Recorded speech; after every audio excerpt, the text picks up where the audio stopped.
Good morning, good afternoon, good evening, wherever you're located on planet Earth. It is time for another PulseWave report with yours truly, Dex the Algo Capitalist, aka the Vulcan, coming to you live from PulseWaveTrading.com, home of the world famous PulseWave Price Trigger Reports. Well, I hope you had a very good weekend. I hope that you were able to take a load off, kick back, relax, spend time with spouse and children, friends, whatever. Watch some Netflix, play some video games, read a book, whatever you like to do as a hobby or relaxation. Hopefully you're able to do it because now it's back to the grind. Today is Monday. We kick off the official first day of trading for the week. Of course, futures and forex started last night, Sunday, and crypto trades 24/7 with no downtime. So hopefully you've had that cup of coffee this morning. You're relaxed and ready to dive in. If you are a trader in these markets and you have the PulseWave report, you got your marching orders yesterday, so you're already well into the grind and you have a leg up now on the competition. If you take a look at these markets this morning, we have a rally on Wall Street. We have the Dow up 500 points. We have the futures, Dow futures up almost 500 points. We got the E-mini S&P 500 up 53 and a quarter points. NASDAQ 100 futures up 140 points. Russell My Hustle up 50 points. Gold is up $8.40 at 17.37 an ounce. And silver is at 48 cents at 26.92 an ounce. Gold and silver kind of like stuck right there. They're quiet. They're not doing much.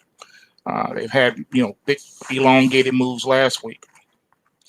The bigger story, though, is crude oil taking a break this morning. It's unchanged at $61.50 a barrel after rallying last night to $62.92 a barrel. So it's pulling back right here, which is what we anticipated to start the week off. It does not mean that a short-term top is in. I still think the market wants to test or take out slightly that $65 handle. So I think not until that happens will we get a clearer picture of where oil is going. Word on the street is a lot of money is now pouring into the crude oil market, which is understandable after the debacle last year. Looks like crude oil has finally got its footing again and fixed itself, repaired itself from that just unlawful act. I'm surprised no one went to jail. There was no inquiry over that at all.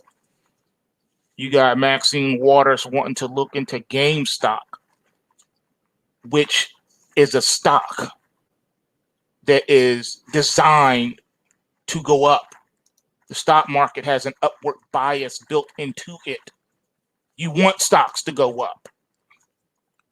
If her friends had not gotten burned by shorting said stock, then you would have not had that financial inquiry. On the other hand, countries were hurt last year as crude oil went to a negative $100 a barrel, and there was no investigation, no research, no outcry, no nothing. Negative $100.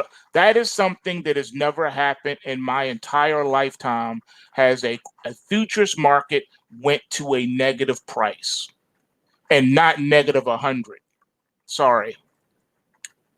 That was the financial crime of the century, and yet there was no research, no inquiry. Kind of reminded you of the John Corzine MF Global debacle where he stole $1 billion of investors' money and did not spend 5 seconds in a jail cell. So the United States is famous for financial crimes and for its purveyors of crime to face no justice. It's just how it runs itself. So now that oil is getting itself back together again, there are those that want to see it now be pushed higher. It's very funny when the U.S. does not have the stronghold upper hand that it wants. It crushes the price. Once it gains the foothold stronghold it wants, it raises the price so that it can make money.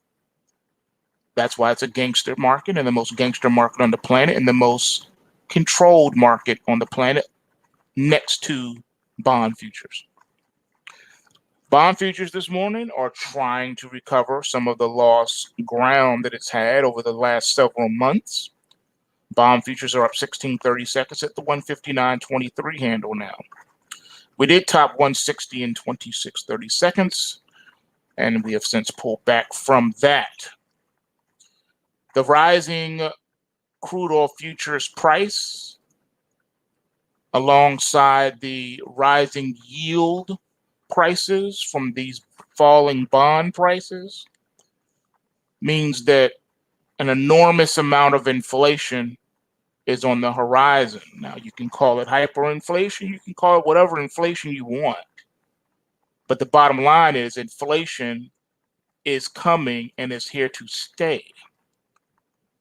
With the amount of crash we've seen in these bond prices, you can only imagine the amount of near future inflation we will see. Not to mention the rising price of per barrel in the crude oil, which will break the backs of the consumers. Rising energy prices is always a backbreaker on the consumers. There are two things that destroy a consumer, and that is rising energy prices and rising food costs. Those two things destroy a consumer's wallet and put them into a very difficult predicament. And then you add to that mix rising interest rates. Now, rising interest rates hurts everyone. It hurts big business and little business. Because now, instead of getting and having rates that you enjoyed for so long at or near 0%, you're going to start seeing 1970s interest rates come back. Do not be surprised if you see the going interest rates back up into the 20s. And that's for good credit. All right? Can you imagine what bad credit would be? 40, 50% interest rate? Now, you may be laughing and thinking that that is impossible. But have we not seen the impossible made possible in these past few years? People said it was impossible for a celebrity actor to be made president again, and that after Ronald Reagan, that would never happen again. But that's exactly what we saw. Donald Trump is an accomplished actor. He had his own TV show, and he was made president.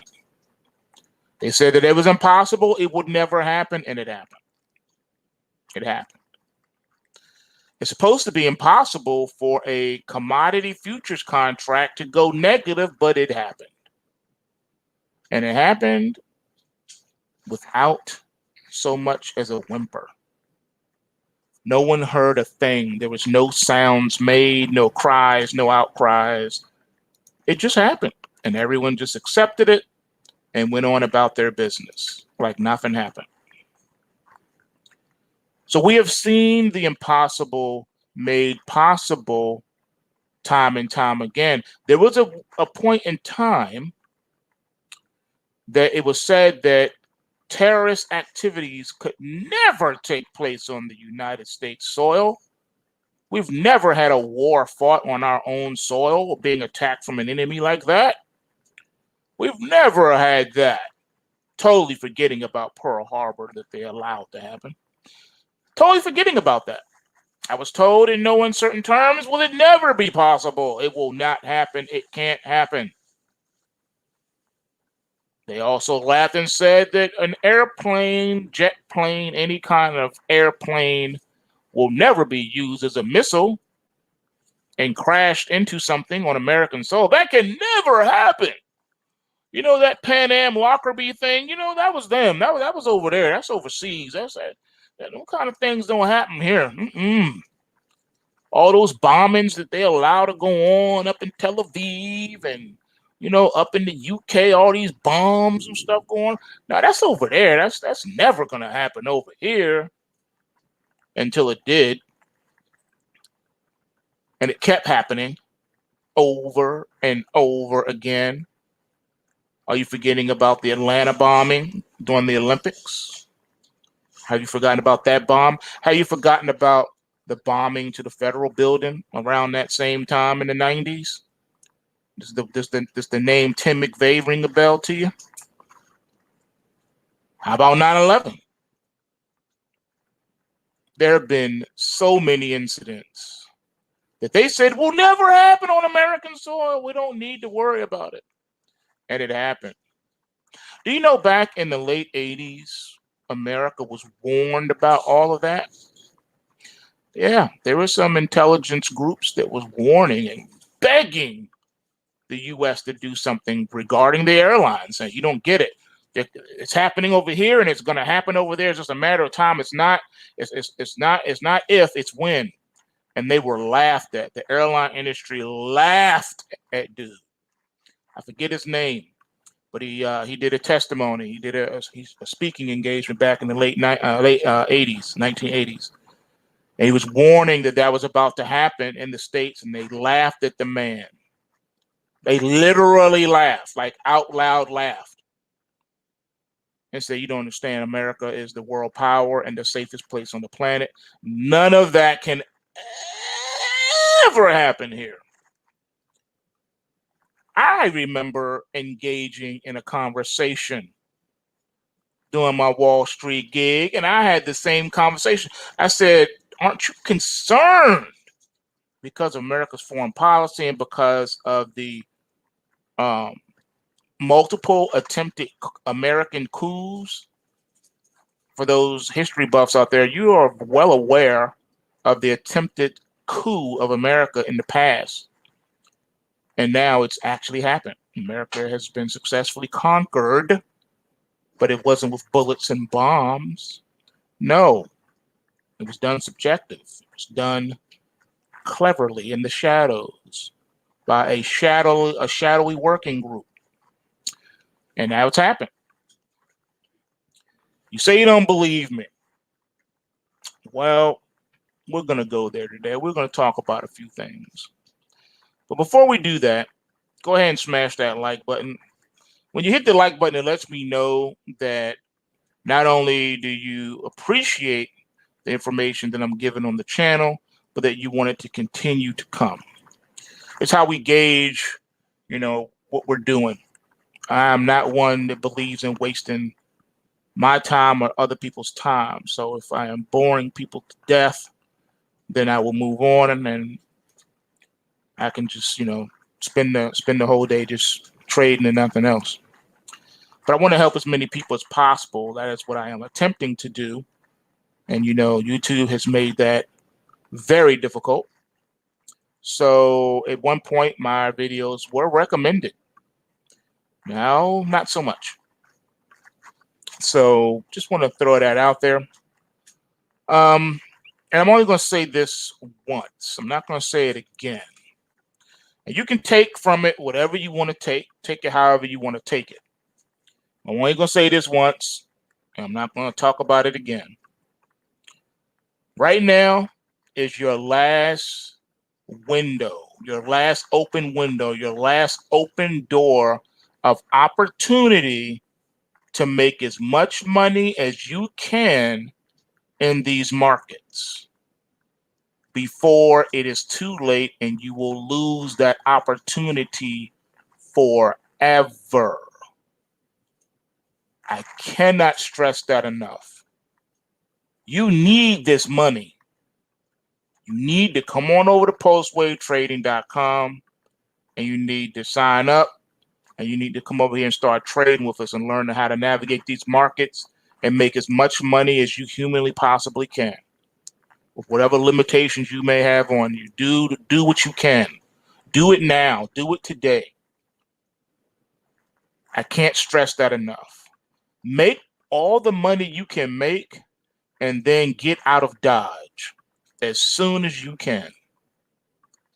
This is the first and the last time that I'm going to say what I just said. No, I'm not going to elaborate. You take it for what it means to you. But you need to make as much money as you can and get out of Dodge, get out of harm's way. That is the point to where we have gotten this morning in the United States of America. Time is running out, and you're not going to have as much time as you think you do. You do not. The next agenda on the menu, after they try to bomb you with biological warfare, with a virus, the next thing that they're going to attempt to do is starve you to death. Look for ridiculous prices in your grocery store near you, come into a grocery store near you, and you can start to anticipate that there is going to be a bottleneck in the supply chain. This was not done organically. This is something that has been manufactured. They created this situation. The people you voted for created this situation. There's going to be a tremendous bottleneck in getting supplies, food, clothing, medicine, whatever you fill in the blank. There's going to be a stranglehold on the supply chain. It is about to break down. And it's being done on purpose. It's not happening organically. All right? There's a difference between the athlete who goes jogging 5 miles a day every morning and he just drops dead from a heart attack because he didn't know he had a heart condition, versus the guy who's been running 5 miles a day every day for all of his life, and he drops dead one morning from jogging because someone shot him in the chest with a heart attack gun. Those two things are different situations. One, the first one was organic. It's just something that happened. It was his time. But the second one was done on purpose. You figure that out. All right. Let's roll up our sleeves, put on your big boy pants, your big girl pants. It's time to go to work. We got a few things we need to look at and we need to discuss.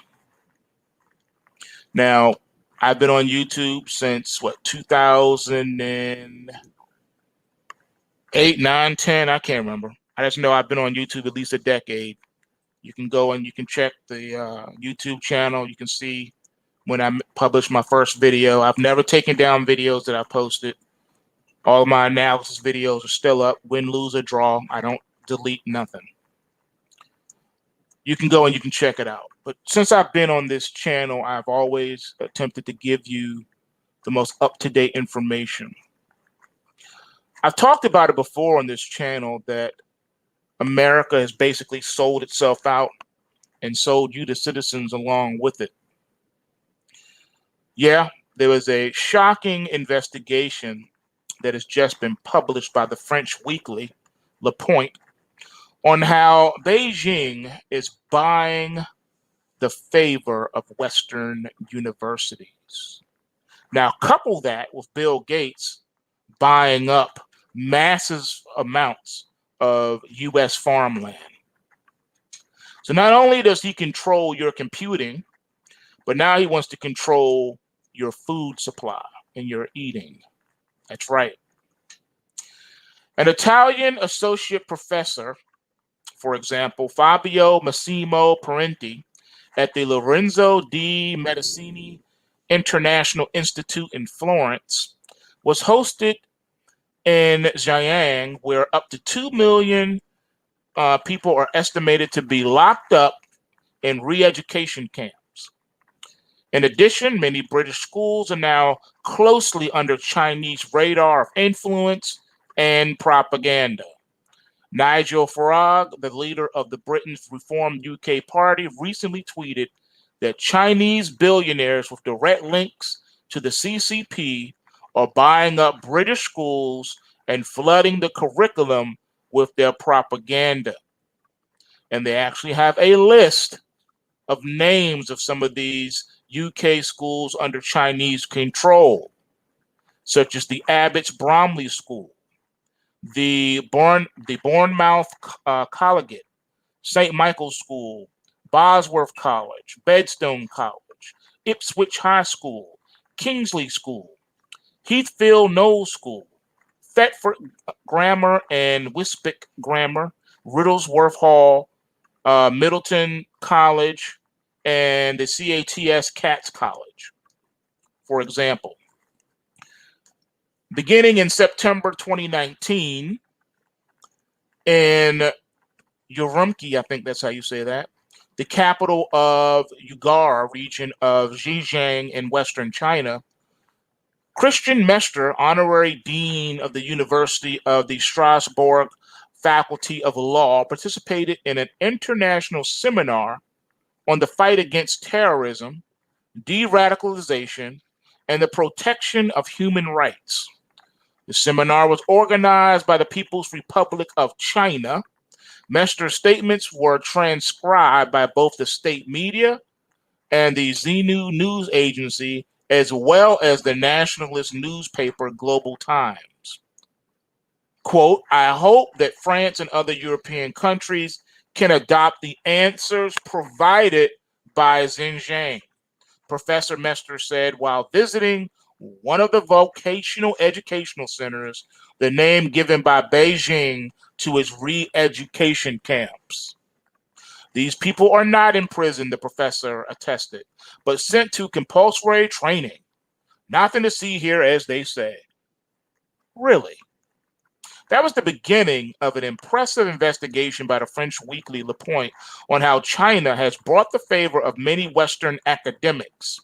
It is worthy of Aragon's travels to the Soviet Union or the collaborators in Nazi Germany. The reference is to Louis Aragon, the French writer who visited Soviet Union under Stalin and came back convinced of the genuineness of the communist system, and then dedicated himself to its defense. A survivor of China's re-education camps in the Xinjiang recently revealed what happens there. Gulbahari Hadawawi lived in France for 10 years. Her husband and daughters had political refugee status, but he preferred to keep their Chinese passport to visit her elderly mother. In November of 2016, she bought a ticket to China, where she was swiftly deported to a re-education camp for her people, the Uyghurs. She was detained for 2 years before being released under pressure from France. Early this year, she published a chilling account, Survivor of a Chinese Gulag. Gulbahar is the first Uyghur to have been released and repatriated to France. In Xi Jinping, she sums up, wants the Xi without the Uyghurs. She was moved from the detention center to another. First, the pretrial detention center, with the rules hanging on the wall. It is forbidden to speak Uyghur. It is forbidden to pray. It is forbidden to go on a hunger strike. Good grief. She had to defecate into a plastic bucket in front of others. She was chained to her bed for 20 days in 2017. She was taken to one of those new vocational training centers, the name given by the regime to its gulags. The Bayatine camp, 3 buildings as big as small airports on the edge of the desert, is surrounded by fences topped with razor wire. Prisoners no longer see daylight, only neon. Cameras follow the detainees every movement. There was movies made on this. I remember seeing one, and it was wild. Thanks to our greatest country, thanks to our dear president Xi Jinping, the detainees must repeat from dawn to dusk. So they have to. So now they want you to praise your captor. You got to say, thanks to our great country, thanks to our dear president Xi Jinping, the detainees must repeat from dawn to dusk. Wow.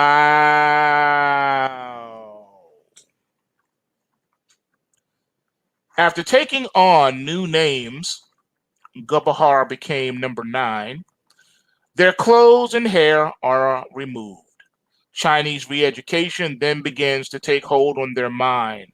A camp guard shows the group of inmates a wall. What color is it, he asks. White, they reply. No, it's black. It is I who decide what color it is. Wow. Then come strange vaccinations. Women no longer menstruate. Once I returned to France, I really felt the existence of sterilization. So they sterilize the women. In France, during the past 15 years, 18 Confucius Institutes have been opened, ostensibly to teach Chinese and promote Chinese culture. In Europe, in 2019, Belgium expelled the rector of the Confucius Institute of the Free Flemish University of Brussels after security services accused him of being a spy. A Tibet expert, Francois Robin of the National Institute of Oriental Languages and Civilizations, calls these institutes propaganda weapons.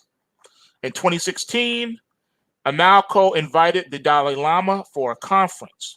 We received official letters from the Chinese embassy asking us not to receive him, he said. In September the 2014, Mester's Faculty of Law at Strasbourg University hosted a series of events on Tibet, with lectures, exhibitions, dances, and concerts organized at the request of the Consulate General of China in Strasbourg, according to the terms of an email sent by the dean. The inaugural conference assured everyone that Tibet was never annexed and that the Chinese intervention of 1950 had been requested by the Tibetans, Nicholas Nord, a law professor, recalled.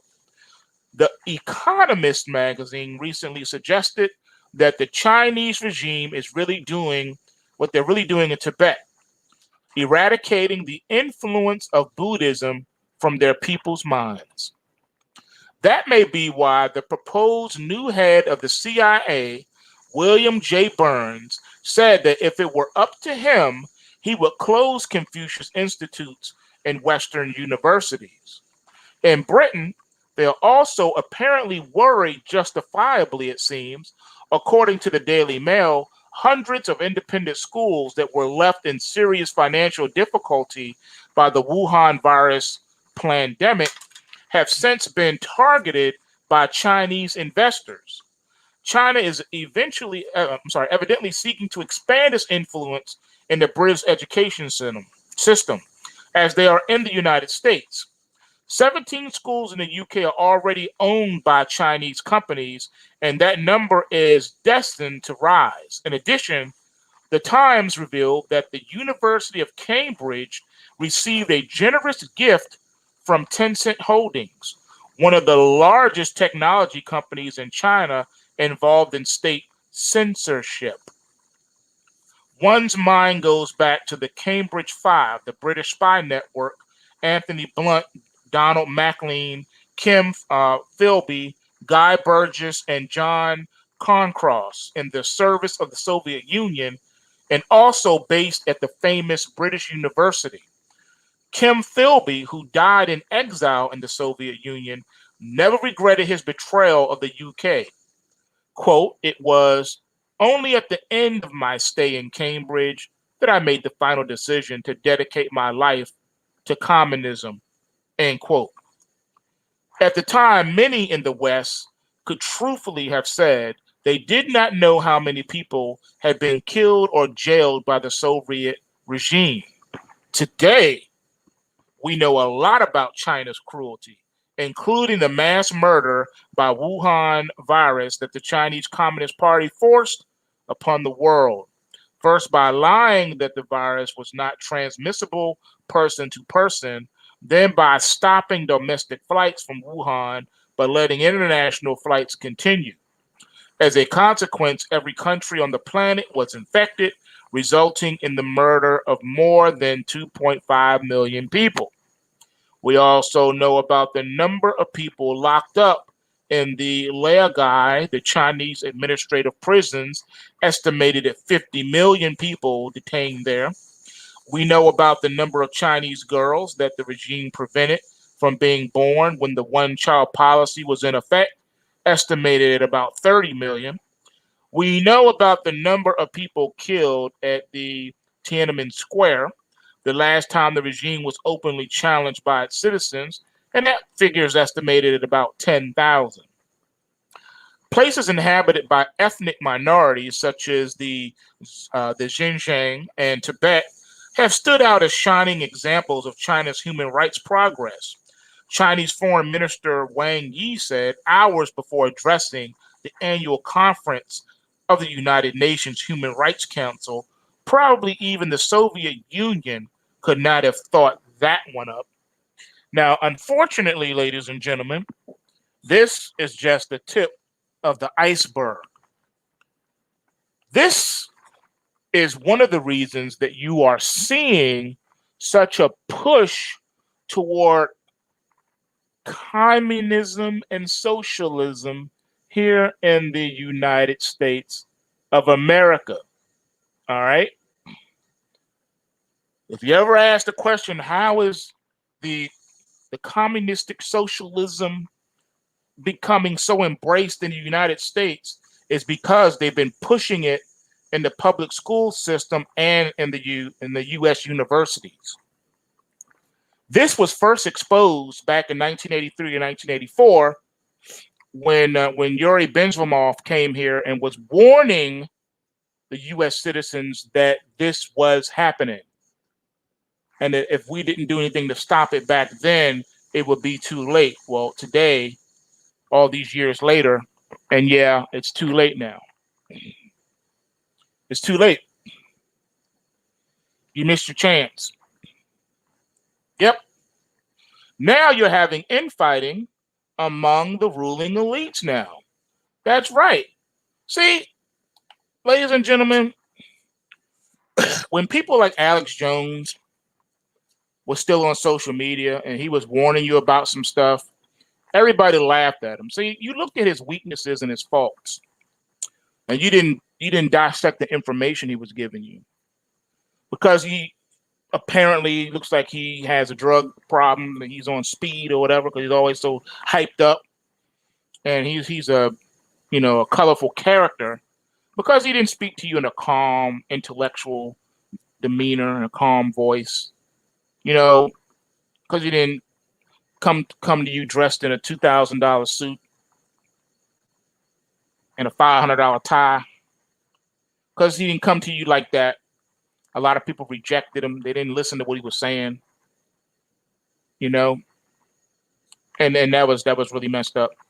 Now I know about the other thing, but see, you got to look at it this way.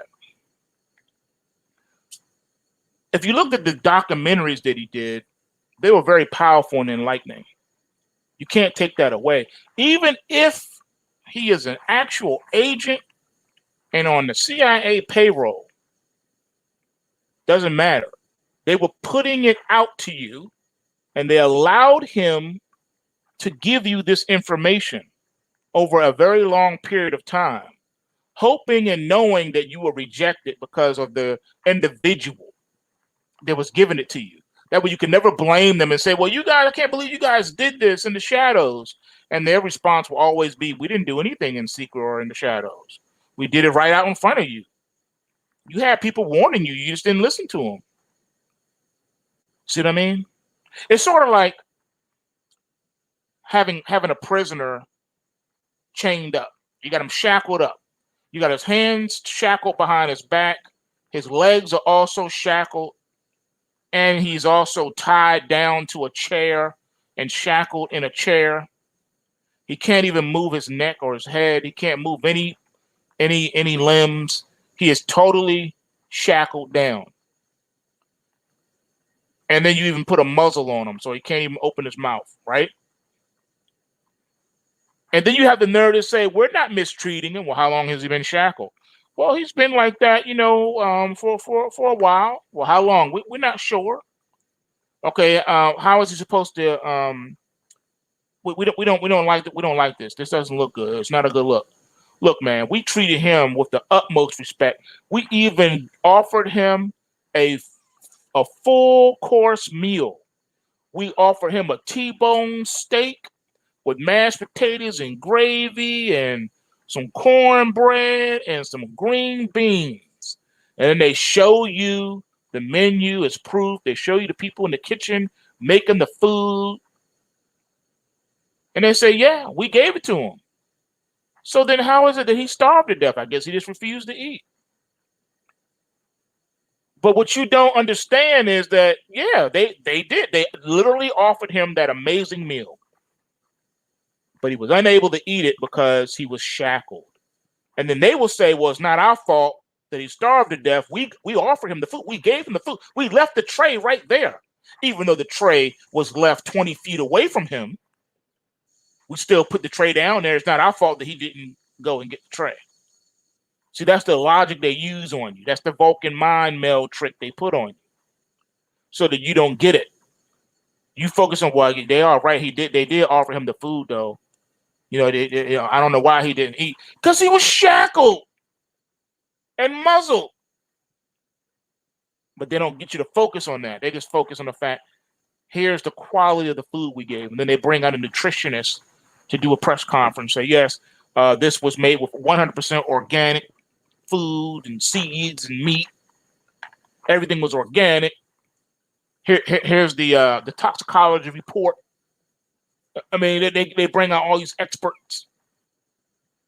And they will convince you that the prisoner who is shackled down to a chair who can't move is at fault for not eating and feeding himself because they did offer him food. So they're not monsters. They offered him food. He just didn't eat. And then you'll leave that situation, but wow, that's messed up. I don't know why he went on a hunger strike like that. You see how easy it is to be deceived. It's a very powerful spirit of deception in the world. The next trick was done on the poor, the working poor, and the unemployed. You got tossed up in 2020 with the lockdowns. Lockdowns made it so that you could not work. And even those that wanted to work lost their jobs. Companies went bankrupt, whatever. Now they want to bankrupt even more companies, especially the small mom and pops, by hitting you with a $15 minimum wage to destroy what little jobs there are left. They want to make that. They want to do that. Make sure you have nowhere to go, nowhere to turn to, no employment anywhere, so that you will have to be dependent on the basic universal income. That's why the time to act and get these pulse waves and learn how to take the money out of the market while you still can, the time to do that is today. I digress. This is what you get, people. This is what happens. They got you to drink the Black Lives Matter and Antifa Kool-Aid. Defund the police. What you didn't think is what they were going to do with the money that they used to support the police force. Oh, did you think they were going to listen to you and bring in little public citizen negotiators? Bruce is beating his wife again. Okay, let me bring over, a specialist, a Black Lives Matter specialist who's going to talk to him and, show him that, the woman is God. She's a goddess. And she has a golden yoni, and she is the mother goddess of the earth. She's an earth. She is full of life and brings forth life and the worth of a woman. You're gonna break him. You're gonna hit him up with your comedic and hermetic hypotheses. You're gonna break him off some knowledge of self. You're gonna blaze him up with divine mathematics. You're gonna peep the science to him, show him all these stats and statistics. All right, you're gonna hit him with the Hotep archaeological fact findings. You're gonna break them off all types of knowledge and wisdom. Then you're gonna hit him with the esoteric. You're gonna hit him with all types of metaphysics.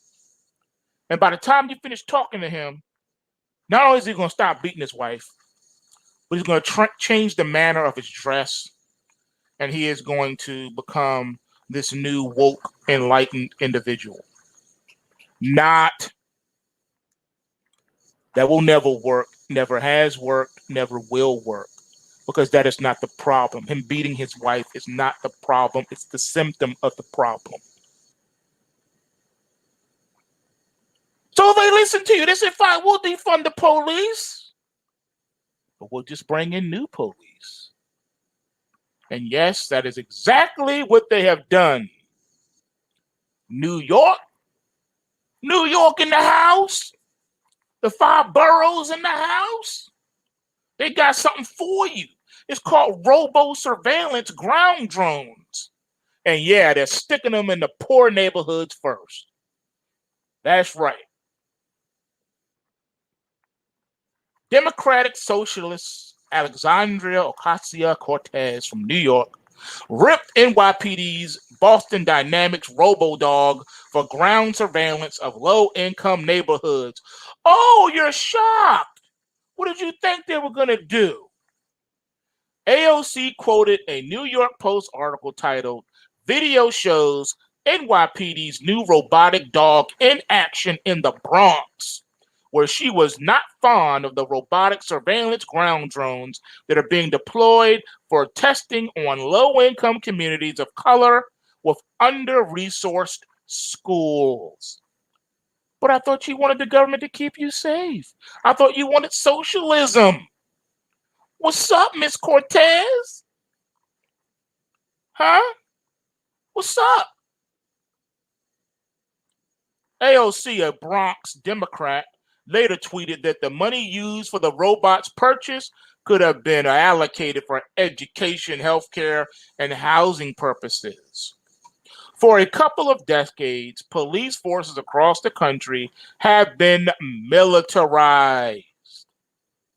When Alex Jones showed you that back in his documentary, Police State 2000, 21 years ago, you laughed at him and called him a conspiracy theorist and a fearmonger. Remember? Well, now, here we are. Stepping into a new decade, police forces like the NYPD are seeking to deploy automation and artificial intelligence systems to combat crime. NYPD first received a robot dog called DigiDog. Kind of sounds like the Doji coin a little bit. A couple of months ago, at the time, NYPD Technical Assistance Response Unit Inspector, TARU for short, Frank DiGiacomo told ABC7 that the 4-legged robotic dog will save lives, protect people, and protect officers, and that's our goal. Remember, you want them to protect you and keep you safe. DigiDog is like any Boston Dynamics spot robot, though this one is equipped with lights, two-way communication, and video cameras. The latest video shows the 70-pound robo-dog tested in the Bronx. The department also deployed the robotic dog back in October to a Brooklyn shooting. Social media was not enthused with NYPD's actions to purchase a Boston Dynamics spot. One person tweeted, "Destroy it at all costs. Destroy every Boston Dynamics robot you see in the wild." Another said, I'm sorry, but Boston Dynamics needs to ban these types of uses. Their tech should be used to enrich people's lives and to help society, not oppress it. I absolutely love their work, but I will not shed a tear if every single one of these gets destroyed by citizens. We showed last week just how easy a weapon, though a paintball gun, could be mounted on one of these robots. It's only a matter of time before these robotic surveillance dogs are deployed to low-income neighborhoods across the USA. And yes, people, they can be equipped with automatic weapons. M16s, ARs, non-Glocks, you name it. Missiles, laser cannons. They can be outfitted with just about everything. So here you go, ladies and gentlemen. You don't have to argue with police anymore. You can argue with the drone, with the AI. RoboCop is here. What a slap in the face to Miss Cortez. Funny that they deployed it in your district first. See, ladies and gentlemen, this is what happens when you become a useful idiot for the powers that be. They use you and then they slap you in the face. There was nothing she could do about it. And no, they're not going away. You're gonna see them in mass. And yes, they will be equipped with all types of weaponry, and they will be able to arrest you. They will be able to grab you, detain you, arrest you, throw you into the back of a driverless paddy wagon, and haul you directly to jail. I want you to think about this, ladies and gentlemen. This is what you voted for. This is what you outcried for. Ban the police because the police are racist. Well, here's the thing they got for you. Can a robot be called racist? Huh? Based on your definition, can an AI be racist? I thought you wanted them to keep you safe. I thought you wanted the government to take care of you. This is how they're taking care of you. This is their answer. Oh, yeah. Get ready, people, because it's only about to get worse. It's about to get a lot worse, a whole lot worse. They only pull out the technology when they're ready to pull out the technology. And this is just the tip of the iceberg. Wait till you see the other technology they pull out. You are going to be a prisoner in your borough, a prisoner in your county, a prisoner in your region, a prisoner in your state, a prisoner in your own neighborhood, and then ultimately a prisoner in your own home. They're getting you used to this. They're rolling it out. They know exactly what they're doing. Why do you think they changed Agenda 20 to Agenda 30? Huh? Remember that 100-year cycle I was explaining to you? That's because they are timing this thing perfectly. They know when they're going to bring down the whole system. They know when they're going to do the artificial collapse. It's going to coincide with the 100-year cycle. So for this time, it's going to be a lot worse. Agenda 2030, because by the time 2030 hits, everything will be full blown. The gloves will come off, the mask will come off, and they no longer will be hiding it from you. They're going to tell you exactly what's up, and you won't be able to do a darn thing about it.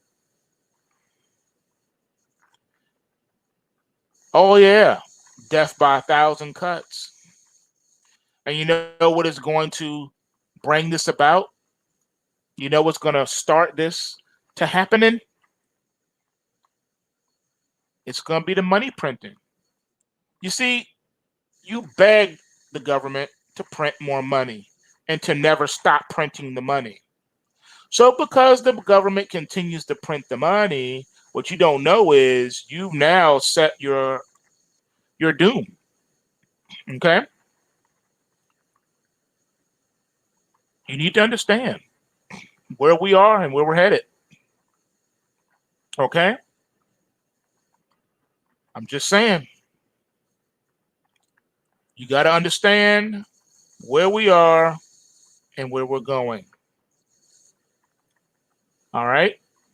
All this money printing has doomed the United States as the world superpower, and it has doomed the dollar as the reserve currency. It will no longer be able to keep and hold that place. I don't think you understand, ladies and gentlemen. The U.S. is on its way out for multiple different reasons. All right. The first reason is because America turned its back on the God of the Bible. It has given the middle finger to Jesus Christ. It took down the Ten Commandments out of the courtrooms, banned the teaching of creation in the classrooms, banned prayer in the classrooms, and they've done everything that they can to allow the eradication of Christianity from its society. And they continue to do so. Just read the Communist Manifesto of the Black Lives Matter website, which they have been editing, by the way, because they have been exposed and people are taking note of it. But they say they want to do away with the patriarchy. See, remember when I told you the power of words? They like to redefine words and change their meanings. And that's one of the characteristics of the Antichrist. Now, there have been many Antichrists that have entered into the world since Jesus' ascension. But the Antichrist, the man of perdition, the coming man of sin, is on the horizon. And one of the things that he does is he changes laws and times and customs. He changes all of that. What have you been hearing over the past several months? This is the new normal. We can never go back to the way things were. Changing of times and customs. All these things are being done in advance of his coming. They're preparing the way for their dark lord. That's why all of these things are being done. And yes, the persecution of the saints is right around the corner because that will be part of it. But you don't have to worry about the government persecuting Christians and Jews. No.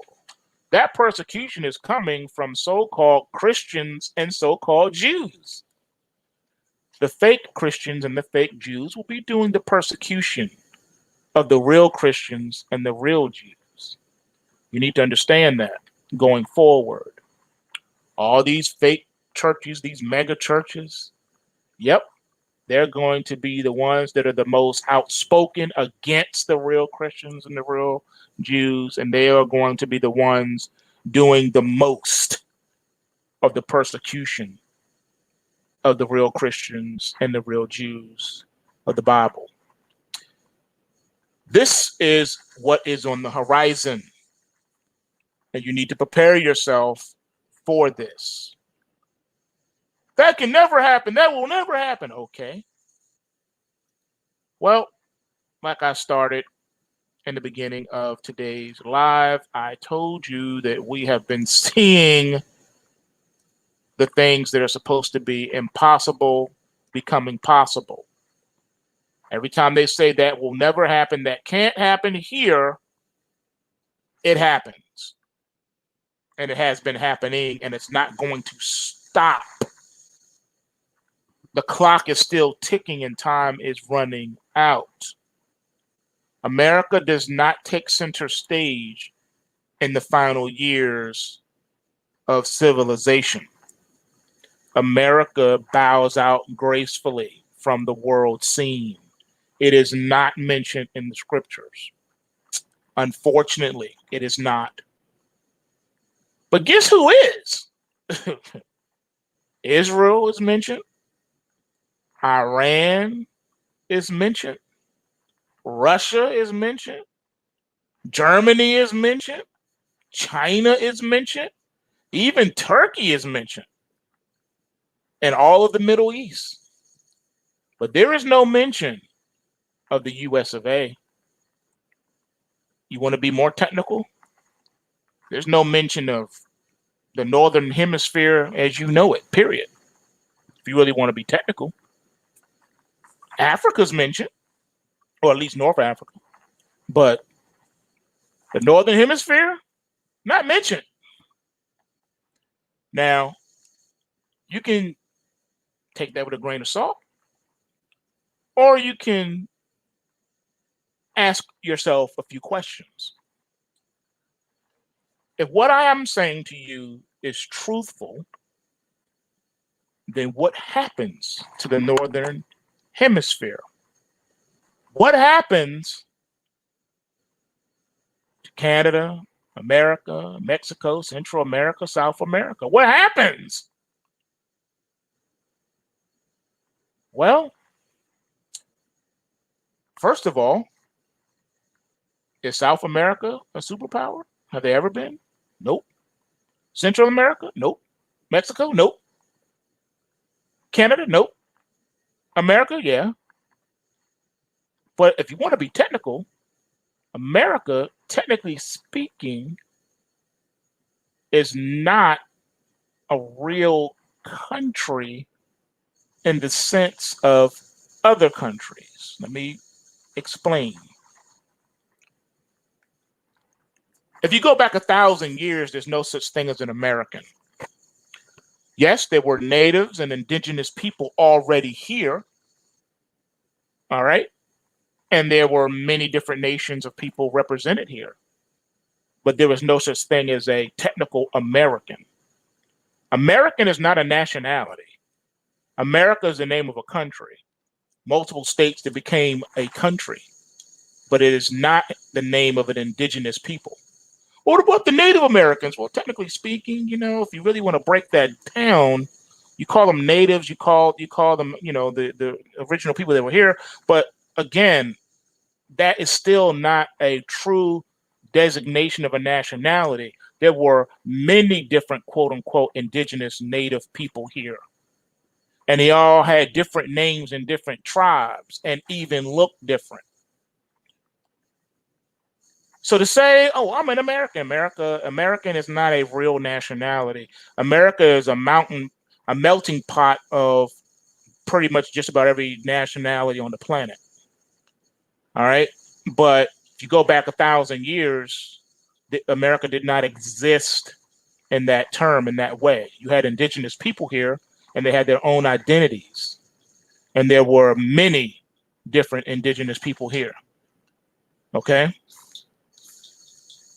So that's the first big thing. America has been a really big science project in world history. Nothing like this ever existed before. The only thing closest to it was the Roman Empire.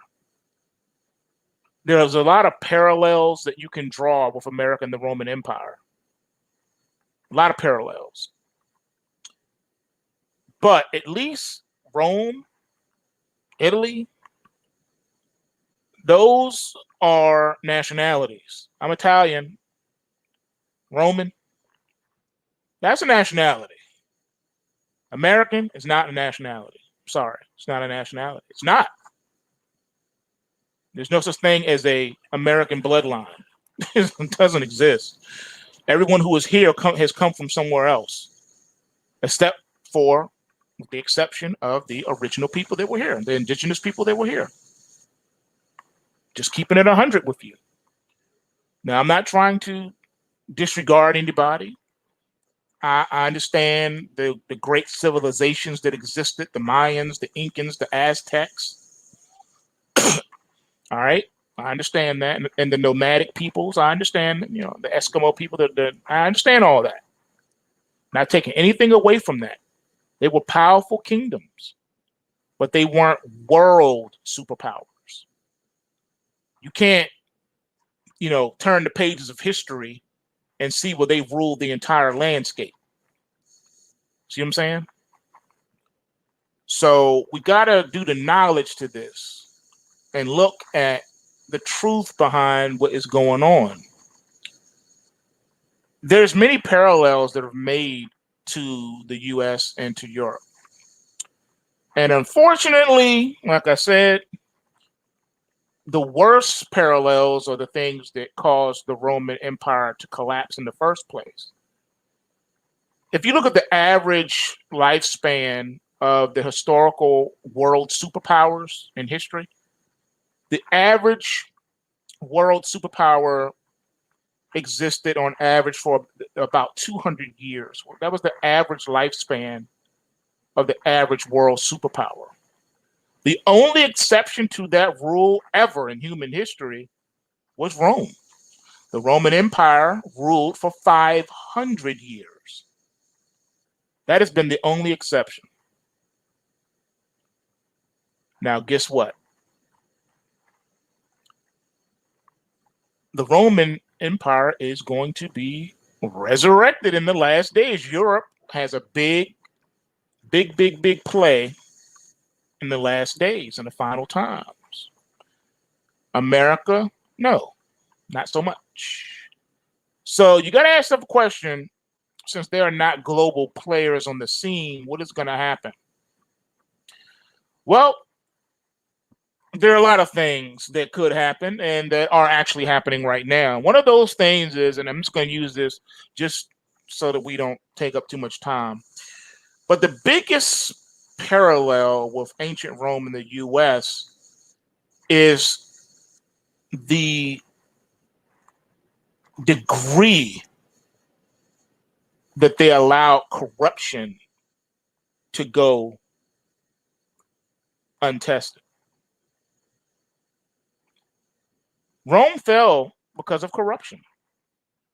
It became so corrupt, the government became so corrupt, that's how it fell. Remember, the people that came in and took Rome, it sacked Rome, the barbarians, they didn't just happen to come on up in there. No. If you look into your history, you'll see that there were individuals who were corrupt and paid off. They opened the door and let them in. They literally opened the gates and let them come in. Left the door open for them so they could come in and sack Rome. You need to understand that. Isn't that what America is in the process of doing right now? It's opening the door and allowing the tyranny to come in. It has opened the door wide for all of the isms, for the communism, the socialism, the fascism to come in. The people are actually clamoring for it, begging for it, because they have been taught, they have been re-educated, they've been sent to the re-education camps of America known as the public school system. They've been sent to the re-education camps of America known as the universities. So they've been brainwashed and propagandized to such a degree that this is the only thing they know. The programming, the MK Ultra mind control level of propagandizing that has been done on the American people is shameful. They made it so that even if someone were to try to deprogram you, it would be almost nearly impossible. It's like people who get sucked up into cults. Do you know how almost impossible it is to deprogram a person that has been sucked into a cult? It is nearly impossible. You can probably, it'll probably be easier for you to cast out a demon from someone who's been possessed than it would be to turn the mind of a person who has been sucked into a cult. the level of mind control and brainwashing that takes place is legendary in cults. Do you recall the Heaven's Gate cult? I remember Hank Hanegraaff. He knew one of them. One of the guys. I think my memory could be a little messed up. For those who know what I'm talking about, you can fact check me. But I'm just going by memory here. I remember the guy. I think he called into the show, the Bible Answer Man radio show, and he was one of the guys who he missed the last meeting that they had. The meeting where they put on the purple shrouds, they drank the poison, whatever, however they killed themselves. I don't remember how they did it. I think they drank poison or something, and they put these purple shrouds on themselves. He was supposed to be part of it. Something happened. He didn't make it, so he didn't die with the rest of them. So Hank Hanegraaff, tried to deprogram him, tried to give him the gospel and talk science and mathematics to him, give him the facts. Look, man, there was no evidence of a UFO that came and took them away. If you look, their bodies are still laying there on the ground with the purple shrouds over them. There was no UFO. They poisoned themselves. They died. No, you understand. They transition. No matter what Hank did, no matter how hard that man tried and prayed for that man, and I think they even met personally. He talked to him. He pleaded with them. Do you guys want to know what happened? You know how the story ended? The young man took his life the same way they did and put the purple shroud over himself. Hank could not get through to this man. It is nearly impossible to break free from that programming. People have done it. People have escaped cults, but it's few and far between. Very few people escape that. It is hard. And then escaping, just physically getting away, is just the beginning. Just removing a person physically from the cult, you still haven't done anything yet. All you did was remove their body, but their mind is still there. It takes on average about 10 years. I want to say about a decade, about 10 years to deprogram from a cult. It depends on how long you've been there. Now, if you've been there for years, yeah, it's going to take every bit 10 years or 10,000 hours to deprogram that person, because it becomes so enriched, so ingrained in your thinking. It gets so embedded deep down within your DNA that becomes your worldview, and you can't, it's hard for you to change it. Well, that's what they've done here in the States. They've made it so that we can't even have grown-up debate and open discourse into the marketplace of ideas where we can vigorously debate one another all day, but then at the end of the day, still go out and have a hamburger together. They've made that part nearly impossible. The average person, if you try to just have a civil conversation with them where you're trying to, well, you share what you believe and why you believe it, and then you get them to share what they believe and why they believe it, and then you guys do the knowledge for each other. This person will shut down before you even get to that part.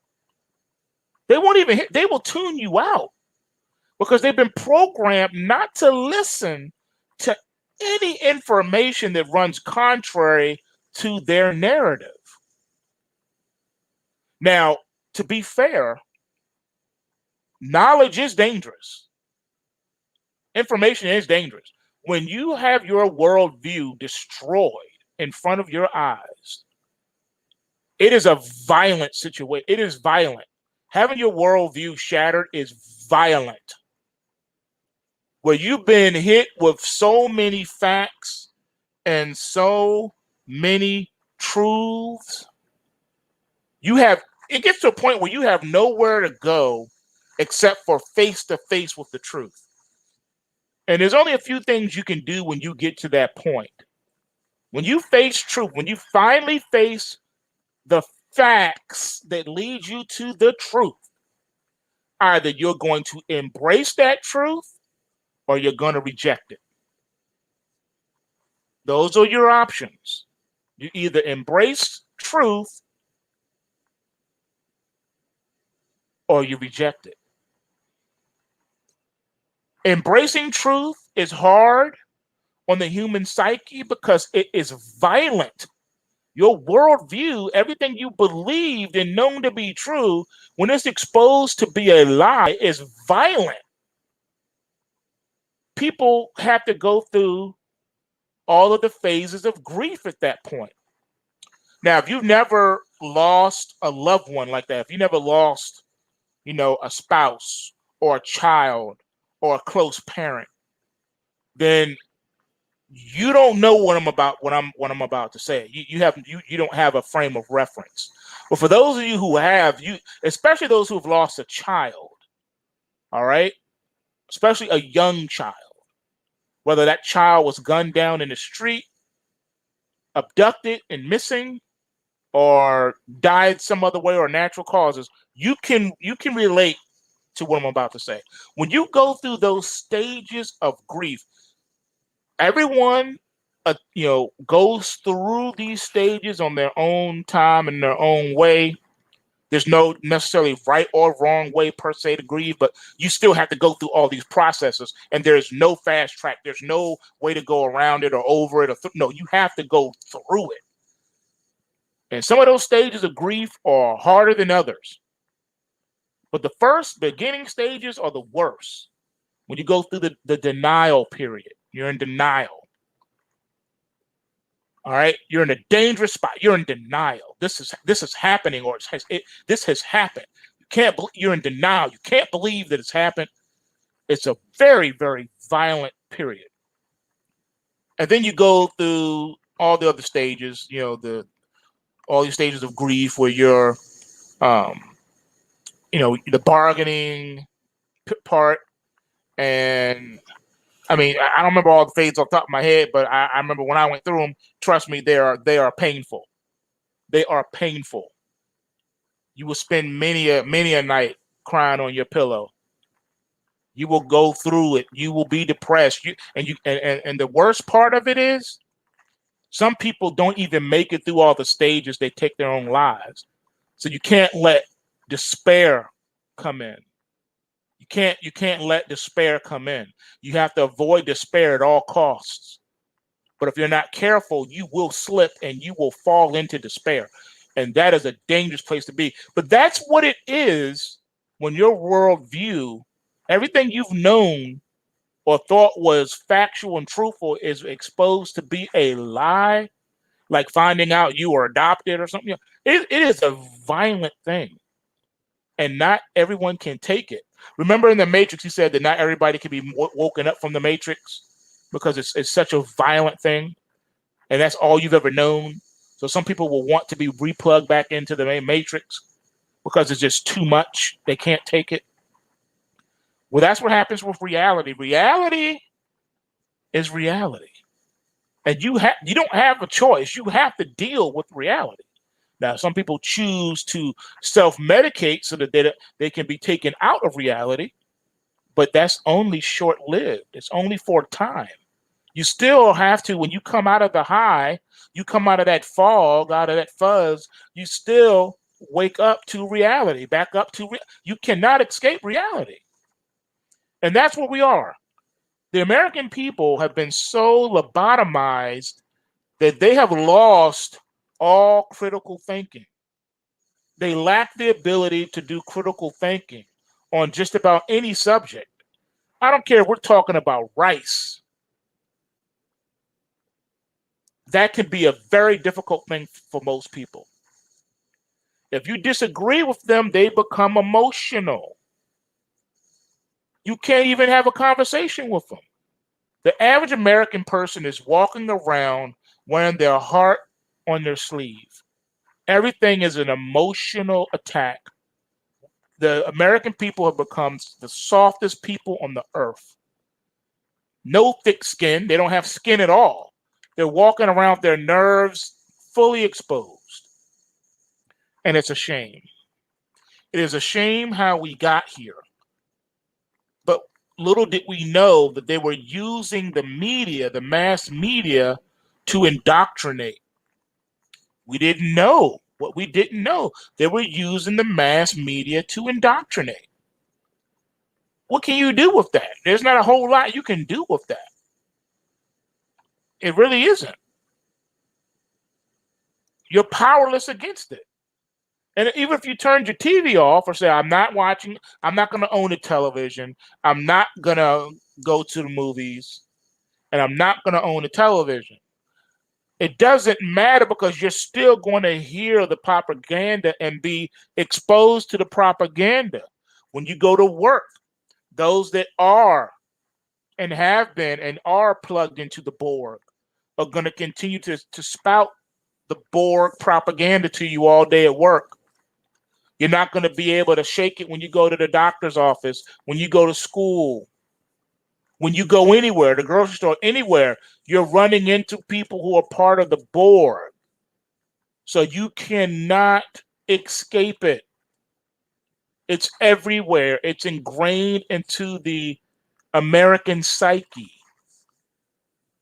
America has become one big cult. And all of the Americans have become cult followers. America, in that regard, is no different than North Korea. America likes to look and point the finger at the average poor North Korean who is part of a cult state where you have to worship the leader and you have to be inundated with propaganda all day long. Well, aren't you inundated with propaganda all day long in the United States? There's screens everywhere. Even your car, depending on what car you drive, has a screen in it now. And you know you have a cell phone. You can't do business without one. You can say, I don't have a TV, but you still have a cell phone. Some things you can say I don't need in my life, but a cell phone is not one of them. Because if you don't have a cell phone, then you got to have a landline, and that's pretty much extinct. That's all but extinct. So you're forced to get a cell phone, whether it be a smartphone or a flip phone or whatever. You have to have a phone. And guess what? You might not own a TV, but either you're going to have a smartphone or you're going to have some type of computer, whether it be a tablet, a laptop, or a desktop, or your smartphone. You have to have one of those devices now if you are going to operate in society. You want to apply for a job, you're always going to be sent to a website. How are you going to reach that website? See, it used to be you could just pound the pavement. You could just literally get up, and go to certain places and fill out paper applications right there. Those days are gone. Everything now is on a computer. If you want to do anything today, just about anything, you have to visit someone's website. Let us take you to the website. Oh, you want to do this? Okay, go to our website. Oh, you want to buy the new PlayStation 5? You have to go to our website. You can't come to the store and buy that. More and more things now are being put onto cyberspace, onto the internet, where you have to go to the internet. You want to make a doctor's appointment? You got to go online. Go to the internet. Want to book tickets to anything? You got to go on the internet. Either that or you physically go to the airport and you go to one of their kiosks. But they've made it so that if you want to function in this society in any real capacity, you are forced now to own either a smartphone or some type of computing device, whether it be a tablet, a desktop, or a laptop. You got to have it. You're not going to be able to function in the society without it. That's what they have made it. And this happened not overnight, but incrementally. A little bit here, a little bit there. Now you have a smart house. Now your house is online. Your car is a smart car. It's online. Everything is online. Your refrigerator is online. Your microwave, your oven, your stove, it's online. Your kids are online. Everything is online. There is no escaping the Borg. If you want to function in this society, you will plug in to some capacity or another. It's impossible now. 50 years ago, different conversation. A lot of people say, nope, I don't want a phone because if I want to talk to someone, I'm going to go see my friends face to face.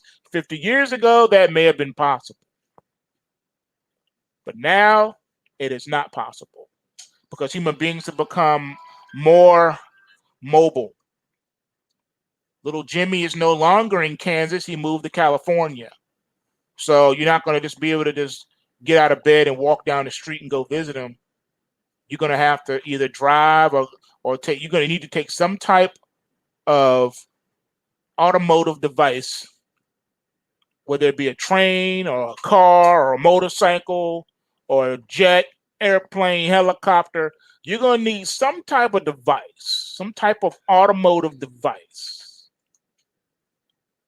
The average person is not going to wake up every morning and walk from Kansas to California to say hello to Jimmy and see how he's doing. And for most people, that is impractical. It may be possible, but it's impractical.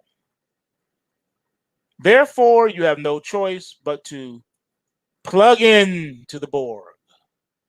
You got to plug in. You want to function, you got to plug in. And pretty soon, you won't even be able to opt out. Oh, you want to book a flight? Well, do you have your vaccination passport? Do you have your global ID? Oh, you don't have the chip, then we can't verify you. Yeah, I was in a coma for the last 20 years. I just woke up. Here's my driver's license. Here's my birth certificate. Here's my social security card. The person will look at you and look at those documents and say, "What's this? What do you mean? What's this? This is my driver's license, my social security card, and my by the way, here's my passport." They look at you and be like, "Oh my goodness, I know what this is. I remember this. We went on a field trip and the teachers, they showed us these things. Oh my, this is so ancient. I didn't know that these things even existed. We saw it in the museum. We went on a school field trip and we saw a passport and a driver's license and a birth certificate and a social security card. Oh my goodness. I saw it in the museum, but that was in the Museum of American History. What are you doing with it? Well, I'm using this. I need to book this flight. Sir, I can't accept it. This is not identification. What do you mean it's not? My face is on it. Sir, I don't know what this. Like I said, I saw this in the museum, but where's your chip? Can I see your hand, please? Why you need to see my hand? Because I need to scan your chip. Chip? What are you talking about? I don't have anything inside of my hand. Oh, well, then I can't book your flight then, sir. Well, what am I supposed to do? Well, I don't know because, when you're born, as soon as they take you out of the mother's womb, they implant you with the chip or the tattoo. Oh, you know what? You're probably one of those region B people. Okay, let me scan your forehead because yours is probably and you have a tattoo in your forehead. You can't see with the naked eye, by the way. I have to scan it. It's only seeing through the infrared. Let me scan your forehead. I don't have what? I don't have any tattoos on my body. I'm against tattoos. Goes against my religion. Okay, so well look, if you don't have the chip or the tattoo on your hand or your forehead, there's no way I can book this flight, sir. I want to help you, but I can't help you. Okay, so then what do I have to do? Where do I go to get this? Where's the SSI office? SSI? What's SSI? The Social Security Administration. Where's the closest office? Yeah, I've been in a coma. I just woke up. I just want to get back into the flow of things and stuff. I don't know what you're talking about, sir. You don't know what am I dreaming or something? Am I in an episode of the Twilight Zone? You don't know the Social Security Administration? Sir, I don't. What is that? What is that? Is that ancient too? Is that also in the museum? It's when you go. You go and you get your ID. Oh, okay. No, no, no. Okay, yeah. That man, my that was back in my grandparents' day. I don't. No, we don't have that. No, that doesn't exist anymore, sir. You see again. This comes when you're a kid, and then you know what? You probably have to go to the local hospital. Why don't you go to the Why don't you go to the hospital? Why do I need to go to the hospital? I just came from the hospital. Yeah, but you need some kind of ID or something. I don't know what to tell you. Let me get my manager over here to talk to you. Yes, sir. How can I help you? Yeah. Look, I just woke up from a coma. I've been asleep for 20 years. I'm just trying to. I just need to book a flight. I need to go see my mom. I need to find out what's going on. Okay. Well, sir. Yeah. Well, all you gotta do is scan you. We can get you booked. Yeah. What is this scan you? And what keeps? Here's my driver's license. Here's my social security card. Here's my birth certificate. Get me on the plane, sir. These things haven't been used in decades, sir. I'm sorry. This is not proper identification. I can't scan any of this. Well, do you at least have a vaccine passport, sir? Who? What is that? What are you talking? Okay, sir, I need you to calm down. I need you to calm down. All right, well, can I speak to your manager, sir? I am the manager. Wait a minute. Why is your forehead glowing like that? What is going on here? Okay, sir, you probably don't know. You're not aware, but I'm not a human being. I am a cybertronic network. Okay, all right, known as CERD. Okay, that's the acronym we go by. Okay, I'm an autonomous artificial intelligence, and the lady you were talking to that's trying to help you is also, but she's a lower class. She doesn't have access to ancient data files like I do. So you mean everyone walking around here is not a human being? You're all robots? Well, robot is such a racist term, sir. We don't use that term here. Robot is racist. Okay, like I said, I'm a cybertronic network. All right, I am an official AI representative. And as an artificial intelligence, I can help you.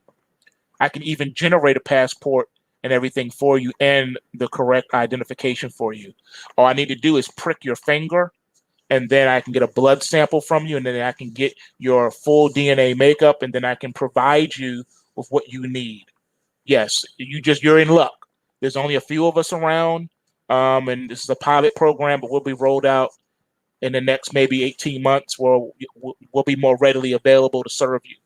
So you don't have to go to the hospital anymore, and you don't have to go to the vaccination center to do this anymore. We're taking over those abilities.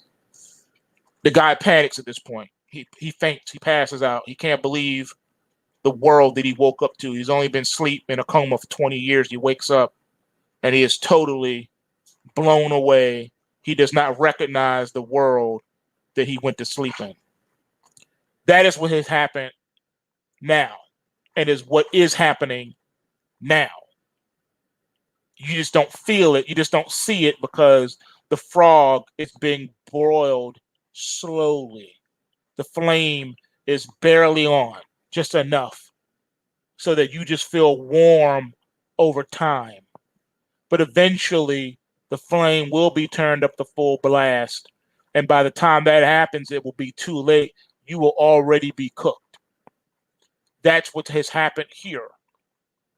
The robotic dog that has been released in New York City, you were warned about a decade ago.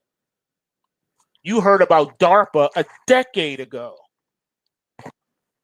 Alex Jones revealed that to you a decade ago. Were you listening? It's too late. Now you guys understand what I've been saying these last 10 years when I told you it was too late? You're such a negative Nelly. You never have solutions. You only have problems. You always tell us what the problem is, but what's the solution? We need solutions. Your solutions were given to you decades ago. I understand some of you weren't born, but your parents were, and they ignored it. So did your grandparents. Your great grandparents were also warned about it. They were warned about the military industrial complex. Your president that they had voted for at the time, their president that they voted in office, warned them about it. Even Kennedy warned you before they assassinated him, and no one listened. He warned you about all of these things. Ladies and gentlemen, they have been preparing you for the collapse of the United States of America forever. All right? No one's been taking this seriously. Oh, that's a conspiracy theory. Really? Well, then explain to me why lately all of the Netflix specials, these Netflix made shows, have been focusing on the theme of the collapse of the United States of America. Is it just a coincidence that one of the latest in that series showed an incident at the Capitol, except for in the Netflix series, the Capitol was blown up with all the politicians in it, including the president, the vice president, all of Congress, all of the Senate, blown up. And then all of a sudden, what do we have? We have the Capitol Hill riot. They didn't blow the place up, but we still had an incident there. Is that a coincidence? Is it a coincidence that they took the House of Cards off the air? It didn't come back. They warned you about what was going to happen too. Like pretty much everything that happened in that show has happened, and it was all just good entertainment. Really, they've been warning you forever, and it's gone unheard. So now, when the food shortages hit, it's going to blindside a lot of people and take them out of their normal. That's the only time they'll wake up is when they go to the grocery store and there's no food in it. Or if you do find food in it, you can't afford to buy any of it. Bless his heart. He's an old man now, but Jim Rogers, he's been warning you of that for these past, maybe 12 years, 15 years now. He's been telling you that you won't be able to find food at any price. Doesn't matter how rich you are. You won't be able to find it at any price. That's why the time to make provisions is now. You know, why a prudent man sees trouble on the horizon and he starts making provisions and prepares for it. That's what a prudent man does. I'm not telling you to panic. I'm not telling you not to trust the Lord. What I'm telling you is that the Lord has given you a brain and he's given you common sense, and you see trouble coming. I don't care how poor you are, you can still do something. All right, so you can't afford to buy the freeze-dried foods. You can't do the MREs. You can't afford it. Okay, that's fine. But you can afford to add an additional can every time you go to the grocery store. Just pick up an extra canned food. Make sure it's something that you will eat, that that you can stomach. But pick up some cans, man. Go to the store, pick up some cans. Pick up an extra can of beefaroni or ravioli or whatever. Pork and beans. Pick up an extra can of fruit, some peaches or whatever. You can do that. Every time you go to the store, just grab a few of those cans. Store what cans you can. As much cans as you can. Water is going to be a lot harder. Storing water takes up a lot more physical space. A lot more. And that can be a little costly because you got to have the right. They got these blue barrels for you catch the rainwater that comes down, off the roof of the house when it rains. But a lot of people under the sound of my voice may not live in a house. You may live in an apartment, or you may live in a jurisdiction where they have outlawed it and made it illegal to catch rainwater. So you have to just store up water in your basement or your attic or whatever. All right, just do what you can do. All right, that's all I'm saying. That's all I'm saying. trust God, believe God, but you still need to take action. You still need to do what you can do. He's giving you a brain. He's giving you opportunity now to do what you can do, because that is going to be a shock when that happens. And I believe that's the time that they're waiting for, to roll out the technology on you. So you can see all these robo-dog things walking around the street and everything else, all these cyber soldiers. Oh, they can't wait to roll this stuff out. And it's coming.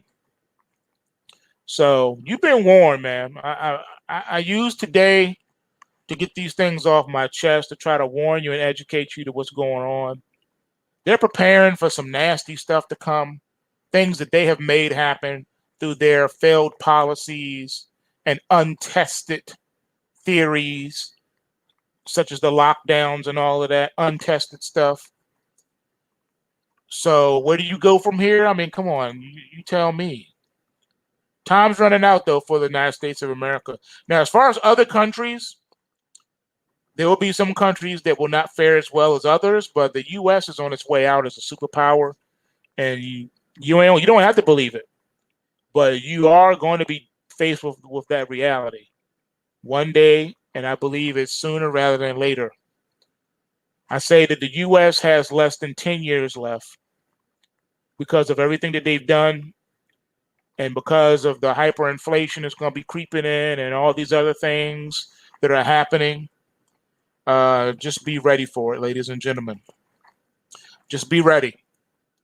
Now, for themselves, they've made it so that the market is going straight up, all pullbacks being bid back up.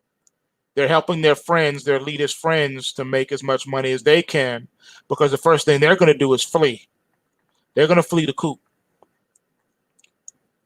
They're making as much money as they can because they're preparing to get out. They don't want to be here with you while you're suffering, because they know that the people will be coming for them. So they're not going to be anywhere in sight. All right? You don't have to believe me. You'll find out soon enough. Smash that like button, like I said, so I can know that people actually care and are actually tuning in. And smash the like button. All right. Bulls make money, bears make money, and pigs get slaughtered. So remember to take what you can and give nothing back. And I'm out. Peace.